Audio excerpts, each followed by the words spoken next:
গল্প নীরব কান্না। তারা নতুন বিয়ে করেছে মাত্র ৩ বছর।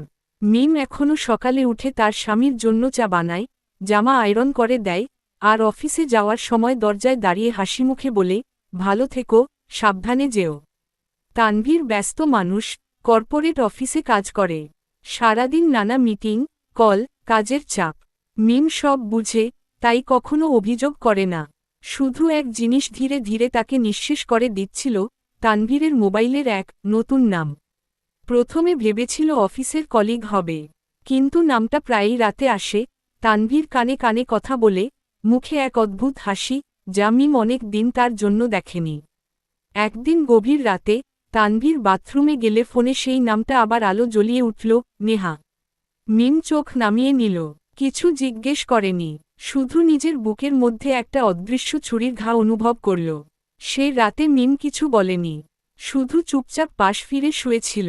অথচ তার চোখ দুটো ভিজে ছিল বালিশের চেয়ে বেশি।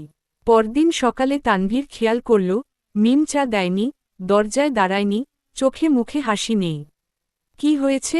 কিছু না, মিম শান্ত গলায় বলল। তুমি রাগ করছো? না, আমি শুধু কষ্ট পেয়েছি। তানভীর প্রথমবার স্তব্ধ হয়ে গেল। কেন কষ্ট পেয়েছ? কারণ তুমি যেভাবে ওর সঙ্গে কথা বলো, বহুদিন হয়ে গেছে তুমি আমার সঙ্গে তেমন করে কথা বলো না। তানভীরের বুকটা ধসে পড়ল যেন। সে বুঝল, স্ত্রী কাঁদে তখনই যখন সে আর ভালোবাসার ভিক্ষাও করতে চায় না। সেই দিন রাতে তানভীর নেহাকে সবকিছু জানিয়ে ব্লক করল।